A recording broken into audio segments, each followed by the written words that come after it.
Assalamu alaikum wa rahmatullahi wa barakatuh. Bienvenue sur Révélation de l'Islam. Dans cette vidéo, nous allons ensemble explorer des enseignements précieux de l'Islam qui, Inch'Allah, renforceront votre foi et apporteront de la lumière dans votre vie. Il y a des transformations que personne ne voit. Pas de tonnerre, pas d'éclair, pas d'applaudissements, juste un cœur qui commence à briller et un corps qui devient le miroir de cette lumière. Dans ce monde qui glorifie l'apparence et qui oublie l'âme, il existe encore des êtres silencieux que Dieu a rendus lumineux. Et si ton propre corps était en train de changer? Et si la lumière d'Allah pouvait en secret traverser ta chair? Aujourd'hui, nous plongeons dans un mystère oublié, celui du corps qui devient serviteur, puis messager, jusqu'à devenir lumière. Prépare ton cœur, car ce voyage commence en toi. Avant de continuer, un petit rappel. Abonnez-vous à la chaîne pour ne pas manquer nos prochaines vidéos. Si ce que vous voyez vous plaît, un like serait grandement apprécié et n'hésitez pas à partager vos réflexions en commentaire. Merci pour votre soutien continu. 1. Le silence du corps, écho d'une lumière intérieure. Lorsque l'âme s'élève, le corps ne fait pas de bruit. Il ne crie pas victoire. Il ne revendique rien. Il devient simplement silence. Ce n'est pas un silence vide. C'est un silence plein. Un silence habité par la présence. Une présence si intense, si douce, qu'elle ne peut être perçue que par ceux qui écoutent avec autre chose que leurs oreilles. Comme une fleur qui s'ouvre dans l'ombre, loin des regards, le corps d'un être éveillé s'ouvre, lentement. Non par ostentation, mais par soumission. Non pour être vu, mais pour être uni. Chaque respiration devient plus profonde, plus consciente. Chaque mouvement se fait avec soin, comme si l'on marchait dans un sanctuaire. Et en vérité, c'est ce que devient le corps de l'éveillé, un sanctuaire, un écrin, une mosquée intérieure où chaque cellule prononce le nom d'Allah en silence. Un jour, un homme s'approcha d'un soufi dont le visage rayonnait d'une paix étrange. Il lui dit « Comment fais-tu pour rayonner ainsi ?» Et le soufi lui répondit « Je ne rayonne pas. C'est juste que je me suis vidé de moi-même et Allah a rempli ce vide avec sa lumière. Il y a dans le corps du croyant éveillé une paix qui désarme, un calme qui ne vient pas de ce monde. Le cœur bat plus lentement, non par faiblesse mais par sérénité. Il n'a plus à fuir, plus à prouver. Il est rentré chez lui, ceux qui ont cru et dont les cœurs se tranquillisent à l'évocation d'Allah. N'est-ce que point par l'évocation d'Allah que se tranquillisent les cœurs? Sourate Ar-Ra'd, verset 28. Lorsque le cœur se tranquillise, le corps suit. Les épaules se relâchent, les mâchoires se dénouent. Le regard devient plus profond, plus stable. On ne fuit plus l'instant. On l'habite. Le prophète Muhammad, lorsqu'il priait seul dans la nuit, restait debout si longtemps que ses pieds enflaient. Et pourtant, il ne se plaignait pas. Car son corps, bien qu'éprouvé, était en paix. Il avait trouvé dans la prosternation ce que les rois ne trouvent jamais dans ce dans leur palais. La proximité du divin. C'est dans la prosternation que le corps se libère. C'est en déposant le front sur la terre que l'âme touche le ciel. Tu as peut-être déjà vu un homme ou une femme sortir de la prière avec un visage qui semblait apaisé, comme si quelque chose en lui avait changé, même s'il n'avait pas prononcé un seul mot. Et c'est bien là le miracle silencieux. Le corps des élus ne témoigne pas avec des mots. Il témoigne avec des silences, des regards, des postures, des souffles, des absences de colère, des mains qui ne tremblent plus. Il existe une lumière que seuls les anges voient, une lumière que ni les caméras ni les projecteurs ne peuvent être capter. Elle naît lorsque l'intention est pure, lorsque l'âme s'abandonne à Allah, lorsque le cœur cesse de réclamer et commence à écouter. Les élus ne brillent pas aux yeux du monde, ils brillent dans l'invisible. Là où Allah polit leur cœur, comme on polit un miroir, jusqu'à ce que ce cœur reflète sa lumière. Une femme pieuse racontait un jour ceci. Je ne comprenais pas pourquoi mon corps changeait. Je ne mangeais pas différemment. Je ne faisais pas de sport. Et pourtant, mon visage s'adoucissait, mes douleurs disparaissaient, ma respiration devenait plus calme. J'ai fini par comprendre. C'était la prière. Ce n'était pas moi qui changeais mon corps. C'était Allah qui le purifiait en purifiant mon cœur. Et toi, frère, sœur, as-tu déjà senti, dans le silence d'une prière, qu'un frisson passait en toi? Un apaisement étrange, comme si ton corps avait reçu une caresse céleste, sans que tu puisses vraiment l'expliquer? Peut-être que ce jour-là, ton corps avait commencé à témoigner. Pas devant les gens, mais devant Allah. Dites dans la section de commentaires, Allah est grand 2. Le prophète est la transformation du corps dans la proximité divine. Il faisait nuit, les étoiles veillaient sur Médine, et les foyers dormaient. Mais dans la pénombre, un homme se tenait debout, les mains levées vers le ciel. Il priait longtemps, longtemps, jusqu'à ce que ses pieds gonflent et que ses larmes imbibent le sol sous lui. Cet homme, c'était le prophète Mohammed.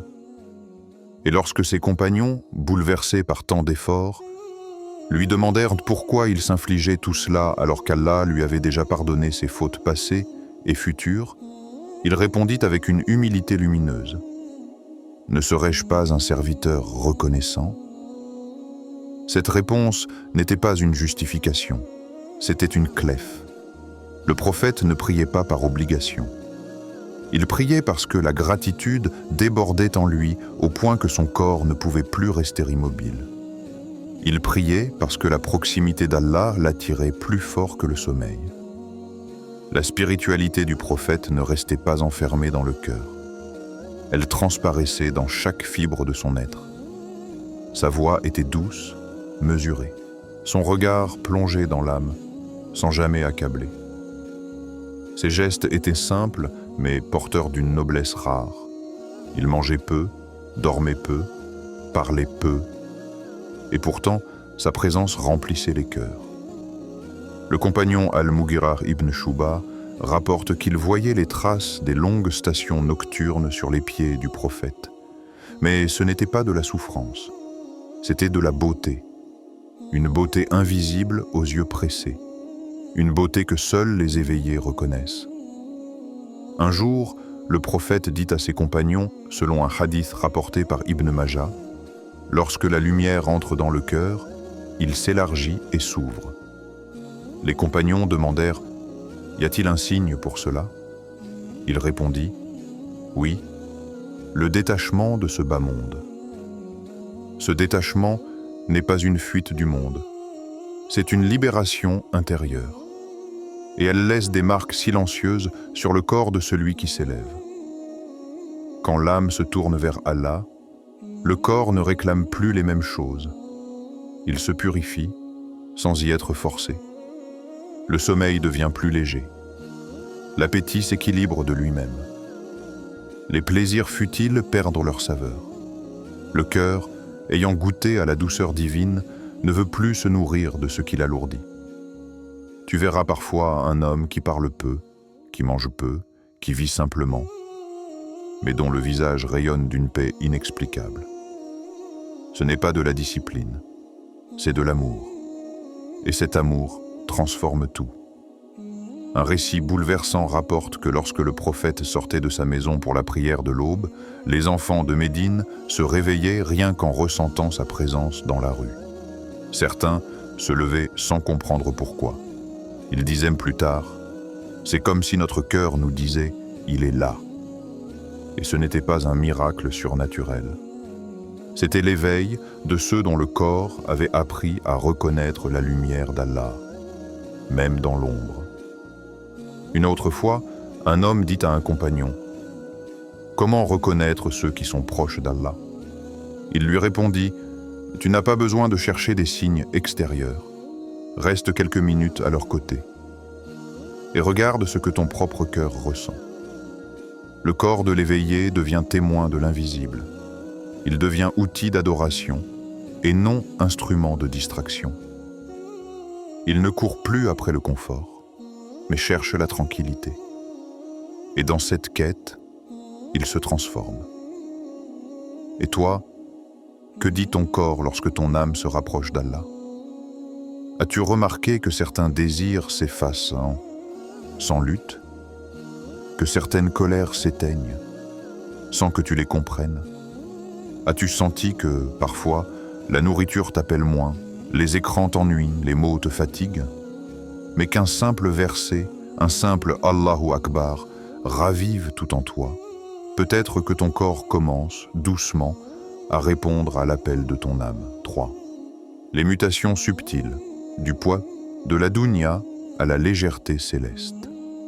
L'éveil spirituel n'est pas une explosion, ce n'est pas un miracle tonitruant, ni une extase mystique spectaculaire. C'est un lent basculement, un effacement progressif de ce qui alourdit, et une élévation douce de ce qui éclaire. Le corps du croyant, quand il avance vers Allah, ne devient pas un surhomme. Il devient léger. Non pas parce qu'il perd de la masse, mais parce qu'il se dépouille. Des désirs, des colères, de la précipitation. Il se libère du poids de la dunya, ce monde qui tire vers le sol, pour marcher vers la lumière. Les études scientifiques modernes commencent seulement à effleurer ce que les traditions spirituelles enseignent depuis des siècles. Des recherches en neuroplasticité ont montré que la méditation régulière, concentrée, silencieuse, constante, modifie durablement le cerveau. Elle réduit l'activité de l'amygdale, le centre de la peur, renforce le cortex préfrontal, siège de la concentration, et améliore la gestion émotionnelle. Or, dans l'islam, ces pratiques existent depuis plus de 1400 ans. Le dhikr, la répétition des noms d'Allah, la salat, cette prière rythmée et codifiée, le jeûne qui apprend au corps à obéir à l'âme. Ces pratiques sont des technologies spirituelles. Le croyant éveillé ne change pas seulement dans son cœur. Son biorhythme s'adapte. Son système nerveux autonome ralentit. Ses muscles deviennent moins tendus. Son équilibre hormonal s'harmonise. Moins de cortisol, hormone du stress, plus de sérotonine, hormone de la paix. Même son expression faciale se détend, et ses gestes deviennent plus doux, plus ancrés, plus conscients. Mais ce ne sont pas seulement des effets physiologiques, ce sont des signes. Allah dit dans le Coran « Allah est la lumière des cieux et de la terre. Sa lumière est semblable à une niche où se trouve une lampe. » Sourate An-Nur, verset 35. Quand cette lumière descend dans un cœur, elle ne s'y enferme pas. Elle se diffuse. Elle s'infiltre dans les membres. Elle façonne le regard, les mains, la manière de se tenir, de parler, de marcher. Certains oulémas disaient « Quand un homme commence à s'élever, même ses yeux changent de lumière. » Pas une lumière visible, mais une transparence, une limpidité, une absence de trouble. Le corps devient un miroir. Non pas pour que les autres y voient leur reflet, mais pour qu'ils y perçoivent quelque chose de plus grand, un rappel discret du divin. Et à l'inverse, quand la dunya prend trop de place, le corps s'épaissit. Pas toujours physiquement, mais énergétiquement. Le visage se ferme. Le pas devient lourd. Le regard s'épuise, même sans effort. Le corps manifeste ce que l'âme endure. La dunya laisse des traces, mais la lumière aussi. Ce que l'on appelait jadis baraka, la bénédiction silencieuse, pourrait aujourd'hui être lu comme un alignement profond entre l'âme et le corps. Quand l'adoration est sincère, le corps cesse de résister. Il s'ouvre, il suit, il s'adapte. Ce n'est pas de la magie, c'est une concordance. Et toi, sens-tu que ton corps te suit dans ta quête spirituelle? As-tu remarqué cette paix physique, cette détente intérieure qui surgit sans bruit après une vraie prière? Cette sensation que ton dos se redresse, que ton souffle s'apaise, que ton cœur ralentit, comme si Allah y posait sa main? As-tu déjà ressenti que dans certains moments de sincérité, ton corps ne demandait plus rien, sauf rester là dans cette lumière? Avant de continuer, un petit rappel. Abonnez-vous à la chaîne pour ne pas manquer nos prochaines vidéos. Si ce que vous voyez vous plaît, un like serait grandement apprécié. Et n'hésitez pas à partager vos réflexions en commentaire. Merci pour votre soutien continu. 4. Le corps devient un serviteur de l'âme, ferme les yeux un instant. Sens ton souffle. Sens ce corps, ce véhicule silencieux que tu habites depuis tant d'années. Il te porte. Il te suit. Parfois il résiste, parfois il cède. Mais demande-toi, qui commande vraiment? Est-ce l'âme qui guide ou le corps qui exige? Pour la majorité des gens, le corps est roi. Il réclame du confort, de la nourriture, du repos, des plaisirs. Et souvent, l'âme se plie, elle s'efface. Elle attend son tour, qui ne vient presque jamais. Mais chez ceux qui se rapprochent d'Allah, chez ceux qu'on appelle les éveillés, l'ordre s'inverse. Le corps cesse d'être roi, il devient serviteur, il jeûne, et le corps, au lieu de crier, s'adapte. Il veille entre la nuit, et même si les paupières sont lourdes, les membres restent debout. Il s'agenouille, prosterné, et les genoux, le front, les mains, se posent sur le sol sans se rebeller. Le corps comprend.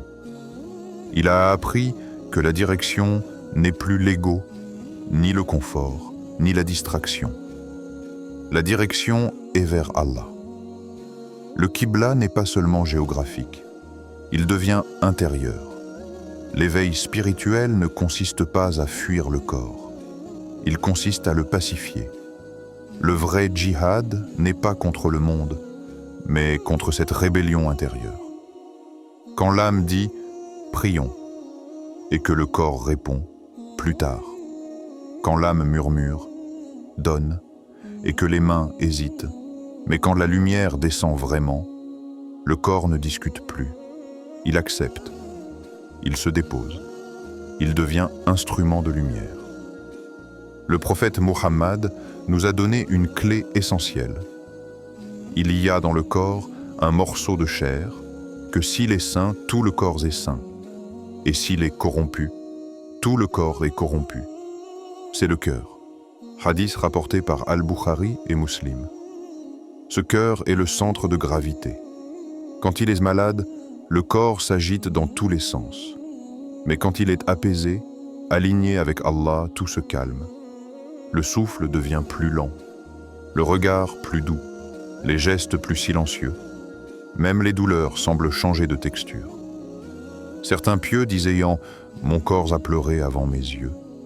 Mon dos s'est penché avant que mon âme ne le commande, car le cœur avait déjà compris. » Lorsque le cœur est plein de lumière, le corps se redresse, mais non pas pour se gonfler. Il se redresse pour mieux se pencher, pour mieux se prosterner. Il ne cherche plus à dominer le monde. Il veut servir. Il veut s'incliner devant la majesté. Alors, observe-toi. Quand vient l'heure de la prière, ton corps se précipite-t-il ou résiste-t-il? Quand une mauvaise parole surgit, tes lèvres se retiennent-elles spontanément? Quand l'appel du silence se fait sentir, sais-tu t'asseoir, respirer et dire simplement « Me voici, ya Allah ». Ton corps t'obéit-il quand ton âme veut se rapprocher d'Allah? Ou te faut-il encore le convaincre? À chaque prière, à chaque renoncement, à chaque geste de bonté, qui mène vraiment? Ton cœur ou tes habitudes? 5. Quand le corps devient lumière, l'ultime transformation des élus. Ce n'est pas une légende, ce n'est pas une exagération. Des visages ont brillé dans l'obscurité. Des pas ont traversé la terre avec tant de légèreté qu'on aurait dit qu'ils ne touchaient pas le sol. Des regards ont consolé sans mots. Des présences ont calmé les tempêtes intérieures sans geste, sans bruit. C'est cela, le secret des élus. Ils n'ont pas cherché à être vus, mais Allah les a rendus visibles. Ils n'ont pas cherché à convaincre, mais leur simple existence est devenue preuve. Les récits de l'islam, ceux des Aouliya, des pieux, des hommes et des femmes proches de Dieu, sont emplis de ces transformations mystérieuses, pas des miracles tapent à l'œil, mais des métamorphoses profondes, lentes, silencieuses. Une femme âgée, les rides sculptées par les larmes versées dans la nuit, s'avance. Et soudain, tout s'incline devant elle, non par peur, mais par respect. Un homme inconnu traverse un marché, et tous baissent les yeux, non par honte, mais par pudeur inspirée. Leur lumière n'est pas dans leur beauté extérieure, mais dans l'état intérieur qui rayonne jusque sur leur peau. Car lorsque l'âme s'élève, le corps ne peut plus rester le même. Il cesse d'être encombrant, il cesse d'être obstacle, il devient lumière, il devient preuve vivante que l'éveil est possible. Il devient compagnon fidèle, obéissant à chaque souffle du cœur. Il devient un message silencieux, un rappel d'Allah incarné dans la chair. Le Coran le dit avec puissance. Le jour où ni les biens ni les enfants ne seront d'aucune utilité, sauf celui qui vient à Allah avec un cœur saint. Sourate Ash-Shu'ara, versets 88-89. Mais ce cœur saint ne vient pas seul. Il amène avec lui un corps transfiguré, un regard nettoyé, une voix purifiée. Il ne cherche plus à séduire. Il cherche à refléter la lumière d'Allah. C'est ainsi que naissent les véritables guérisseurs. Ceux dont la main posée sans prétention calme la douleur. Ceux dont la prière, dite sans effort, fait pleurer les cœurs durs. Ceux dont le silence est plus fort que 1000 paroles. Leur corps n'est plus un simple amas de chair. Il est temple, il est miroir, il est témoignage vivant du souffle divin en l'homme. Le vrai miracle n'est pas que les mers se fendent. C'est qu'un être humain, pétri d'erreurs et de faiblesses, puisse devenir lumière, sans bruit, sans cri, juste en se tournant vers Allah de tout son cœur. Et toi, si ton cœur changeait aujourd'hui, ton corps suivrait-il? Serait-il ce compagnon fidèle, ce messager discret, ce miroir de ton âme? Sauras-tu entendre ce silence qui transforme? Ce souffle d'Allah qui fait naître en toi un être nouveau, sans bruit, sans phare, sans orgueil? Le corps n'est plus un poids, il devient élévation. Il ne se bat plus contre l'âme, il la suit doucement, humblement, jusqu'à la lumière. Certains disent « je veux un miracle ». Mais le miracle est déjà là, dans chaque prosternation sincère, dans chaque jeûne enduré par amour, dans chaque silence offert à Allah. Tu n'as pas besoin de changer de monde, tu as juste à changer de direction, et ton corps te suivra. Alors, qu'attends-tu? Ferme les yeux, écoute ce silence, et laisse-le te transformer, parce que parfois, le plus grand miracle, c'est toi. Avant de terminer, si cette vidéo vous a été utile et que vous souhaitez continuer à apprendre et grandir dans la foi, n'oubliez pas de vous abonner à Révélation de l'Islam et d'activer la cloche pour recevoir toutes nos nouvelles vidéos.